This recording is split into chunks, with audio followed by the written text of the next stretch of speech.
chose to stay, and that really got to him. Sorry to hear that.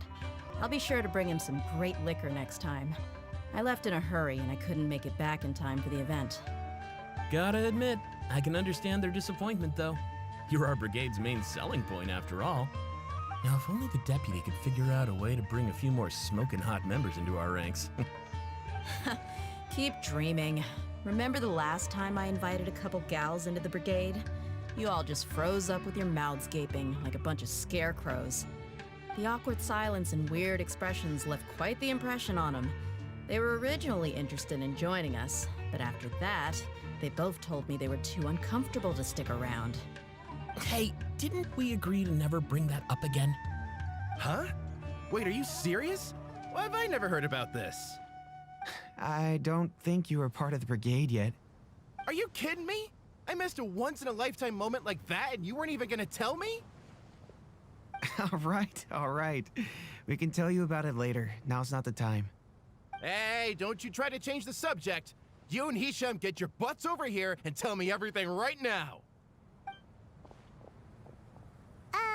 Are they always like this? More or less. There aren't many rules or graces when it comes to mercenaries. We're used to just speaking our minds. If someone starts getting under your skin, you just yell right back at them. And if that doesn't put an end to it, and you just challenge them to a fight. But we also don't tend to take many things too seriously. Being direct and getting it all out of your system as soon as things come up is better than keeping everything bottled up, never talking about it. That's also why I never spare their feelings when I talk to them. If I want to laugh, I'll laugh. If I'm angry, then I'll unload on them. It's hard to stop once you get used to it. Though, I can never do that when I'm with the Homayanis. Hey, knuckleheads! Can you at least tell me the rest of the intel before you go back to your bickering? Yeah, you hear her, Holloff? Told you we gotta focus on the investigation first. I drew up a map. Right here is the spot. There you'll find the merchant caravan responsible for getting rid of Dakan al-Akhmar's looted goods. All you gotta do is wait and ambush them in the evening. They'll have no idea what hit them. Perfect. Thanks for that. Be sure to pass my regards to everyone else in the brigade as well. Will do. You stay safe, Dia.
This should be the place.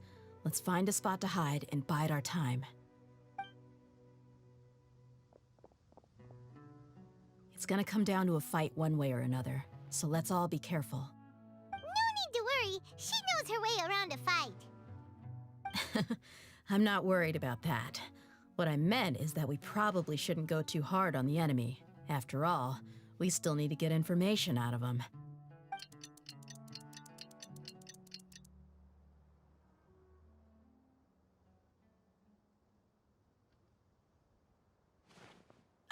Here they come. You ready?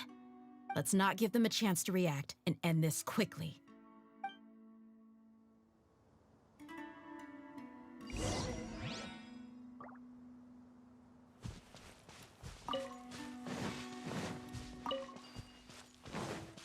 That's close enough. Really lucky today. I'll be back. You want this one? I'll be back.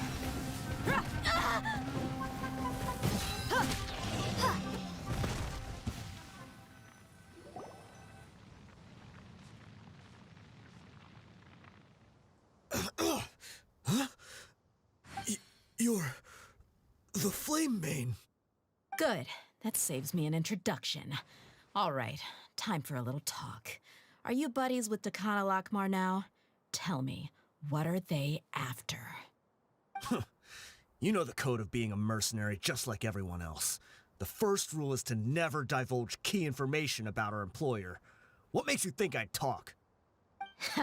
That might have worked on an amateur, but I know you're just looking to protect your reputation. Think about it, though. What's your reputation worth if you won't have the other tools you need to succeed in this line of work? Tools like, I don't know, your limbs or eyes? You've got 5 seconds. You might want to think twice about how much your employer's information is worth to you. Whoa! I'm not joking around. We can do this the easy way or the painful way. 2 seconds! I'll save you the trouble.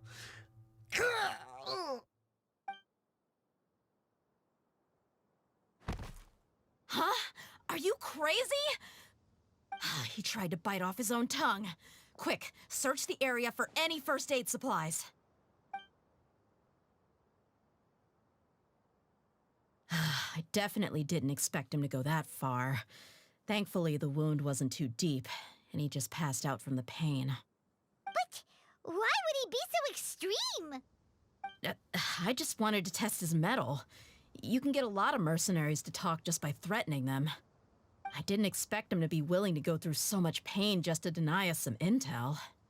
Well, he's out cold for now. We could wait for him to wake up, but maybe it's not a good idea to interrogate him any further. What should we do? Yeah, don't worry about it. It'll be a waste of time to interrogate him again after that. He might just hurt himself again if we start asking. There are lots of goods around here. Let's search the area. Maybe we'll be able to find something. I'm really sorry.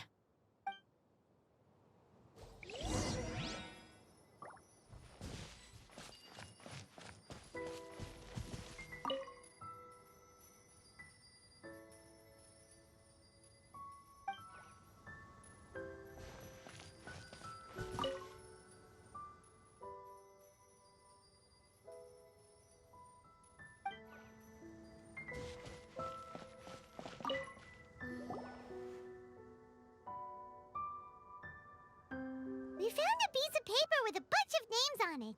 Maybe it's a record of something. Let me take a look.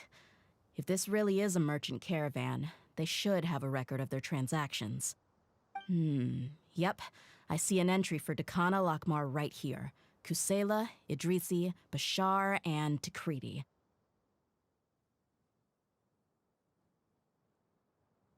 All familiar names. Dakana Lakmar has been trading for a hefty supply of food, weapons, and medicine. It seems that in the past, they used to receive some canned knowledge as well. This caravan is just one link in their logistics chain. Once in the rainforest, the caravan will exchange the looted goods for Mora, and the funds will then be passed to a specific person.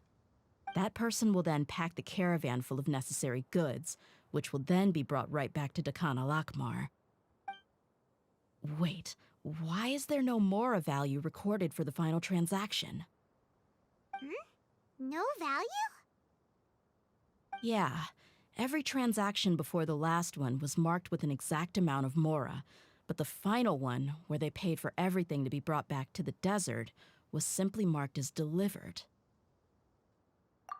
Perhaps, but they couldn't have known how much they would make off selling the loot. Do they not care about profit margins at all? Anyway, the next part's the records of the goods themselves. There are a lot of entries. Everything was probably sourced from the rainforest. Huh? What's wrong? Shazamon Homayani? Homoyani? You mean Dunyarzad's family? Could it just be another family with the same last name? I'd be surprised to find someone with the exact same first and last name. Shazamon Homayani is Dunyarzad's father, and the head of the Homayani family. Just what the heck is going on here? I'm sorry, you're right. I'll consider what we found and not jump to conclusions just yet. But what this piece of paper confirms is that the Homayani family has been providing goods to Dakan al-Akmar. What if the Homayanis have been kept in the dark and don't know they've been trading with Dakan al-Akmar? That's a possibility, but if that was the case, why is this caravan specifically named Shazamon as their person of contact? They could have just as easily bought goods such as food and medicine directly from Caravan Rebot or Port Ormos. Yeah, funding violence and looting. The brigade gets the goods, and he is paid the proceeds from the sale of the loot. But why would he do something like this? It's not like the Homayanis are in need of money. I honestly have no idea. I've been to their estate many times, and I've never noticed anything suspicious. The only potentially large expenditure I could think of would be the treatment costs for Dunyarzad's Elazar. Maybe they borrowed a lot of Mora in the past? But that's still just a speculation. I don't think the Master would stoop so low to make Mora. You're probably right. I know my lady's personality, and she wouldn't deliberately keep something like this from us. But what should we do now? All we found is just another mystery. If you ask me, we already have no choice but to confront her about this. I'm not worried. It's too early to make a verdict yet. I still have faith in the Homayanis. Let's go find my lady again. We'll tell her everything and see if she's willing to lend us her support. If we're lucky, we can not only figure out the mystery of this paper, but also follow the trail of breadcrumbs to the people responsible at Dakan al-Akmar.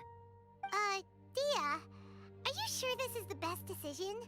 What if instead of getting the help we need, we just end up revealing everything we've discovered to the enemy? I've considered that possibility, but even still, I want to tell her what we found. I think I owe her that much. True friendship is built on trust. She showed genuine concern for me when we first brought up the topic. I can't repay her kindness with doubt and suspicion. That's not how I deal with people.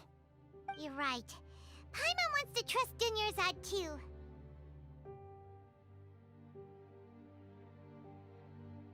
Yeah. Let's pay another visit to Sumeru City.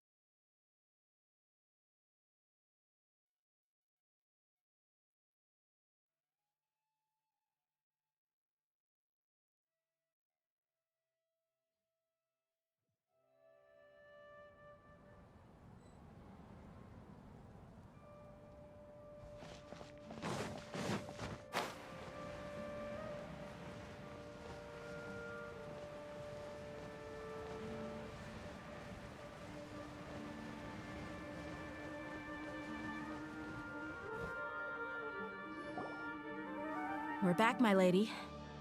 Oh, you're back a lot sooner than I expected. You mustn't have run into any trouble then. Well, how did it go? What did you come up with? Actually, we are still investigating. It's just that we've discovered something strange. I see. The clues you found have led you back here, in the city? Something like that. Yeah. You all look a little dispirited. Whatever you found must not have been very encouraging after all. Why don't you discuss it with me? Maybe I'll be able to say something to cheer you up? It's okay, my lady. It's not so much about me being upset with my father or anything like that. How should I put this? So something is wrong. Even the Traveler and Paimon have been uncharacteristically quiet. On any other day, Paimon would have already waved to me with a smile and shouted, "Dunyarzad, we're back!" So tell me, what happened? Well? My lady, please prepare yourself for what we're going to tell you next. It concerns the Master. The Master? You mean my father? Okay, I understand. Don't worry about me. I'll listen as attentively as I can. My father has been supplying goods to Dakan al-Akmar? Yeah, it makes as little sense to us as it does to you. I've never doubted the Master's integrity, so I'm having a real hard time rationalizing how he could ever support an infamous brigade like them. Maybe he's not actually aware of the full story and just stumbled into the deal by accident.